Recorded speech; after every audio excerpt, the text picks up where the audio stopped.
जय श्री कृष्णा। आज मैं लेकर आई हूँ पुरुषोत्तम मास के दूसरे अध्याय की कथा। पुरुषोत्तम मास नारद मुनि का भगवान नारायण से प्रश्न करना।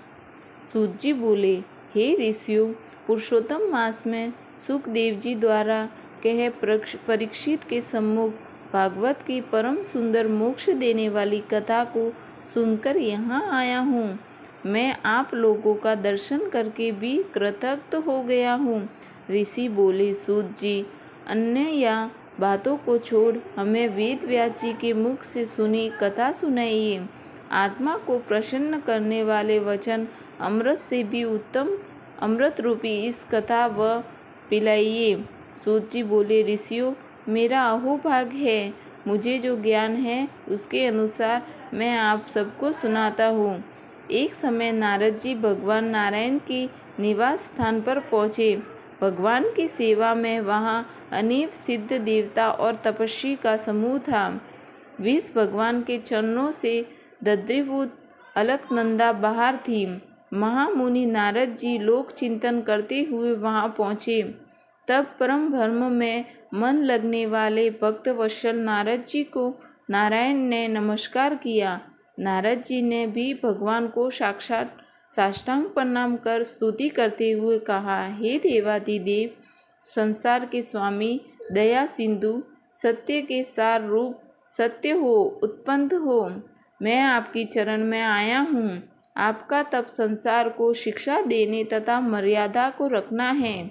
नहीं तो कलयुग में विशेष पापों को बढ़ने से पृथ्वी रसातल को चली जाती है, किंतु पुण्य आत्माओं में पुण्य कर्मों से पुण्य तरने लग जाती है। सतयुग की भांति इस पापी को पापों से कलयुग में सबको पाप नहीं लगता, केवल पाप करने वाले को हो पाप लगता है। आपके तप में स्थित रहने वाले पाप पुण्य से लिप्त नहीं होता है।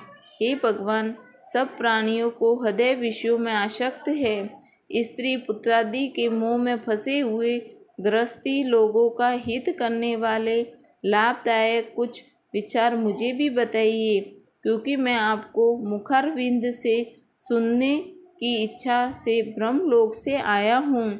फिर वेद की बातें हैं कि भगवान विष्णु उपकार के प्रेमी हैं। संसार के उपकार के लिए उस सार रूप कथा को कहिए, जिससे सुनने से ही जीव निर्भव पैदा होता है।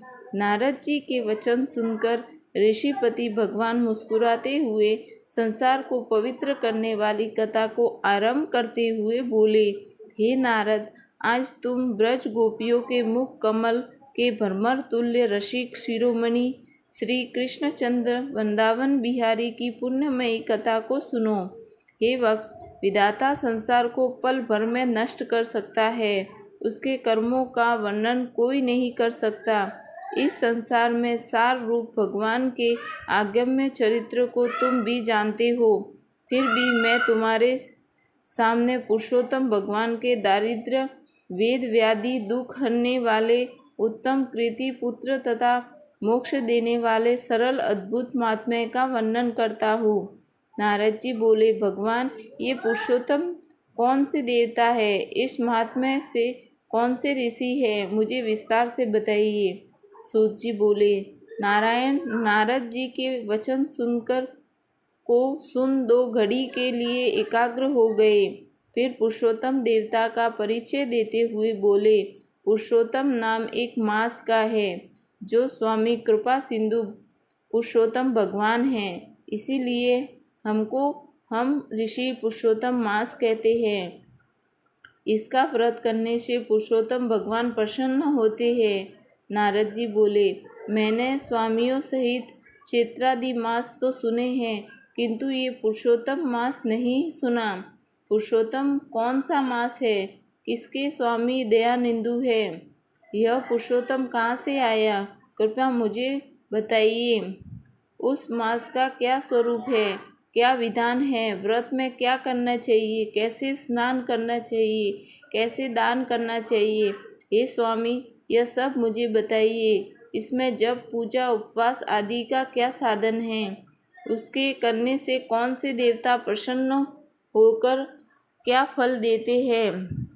कितने ही मनुष्य पृथ्वी पर दूसरों के भाग्य के भरोसे रहकर दरिद्री, दुखी, रोगों और पुत्र की इच्छा करने वाले हैं। जड़, गूंगे, घमंडी, मूर्ख, कुचाली, नास्तिक, नीच, अतिवृद्धि, निराश, प्रतिज्ञा चिन्ह, पराक्रमी, कुरूप, रोगी, कुष्ठी आदि, अंगहीन, अंधे तथा आदि कई इष्ट मित्र, स्त्री पुत्र से दुखी, माता पिता से हीन, दुखों से सूखे हुए, निर्बल और मनवांछित वस्तु से हीन हैं। हे भगवान, वे कुछ करके, सुनके, पढ़कर और आचरण करके इन कष्टों से छूट जाए ऐसा उपाय बताइए। विधवापन, बांझपन से लेकर रक्तपीत, राजस्मा आदि रोगों से ग्रसित दोष समूह देखकर मैं बड़ा दुखी हूँ।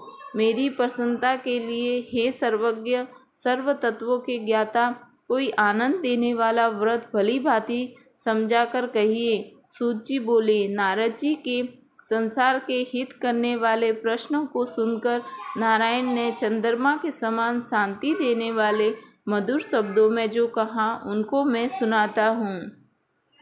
ये था पुरुषोत्तम मास के दूसरे दिन का दूसरा अध्याय।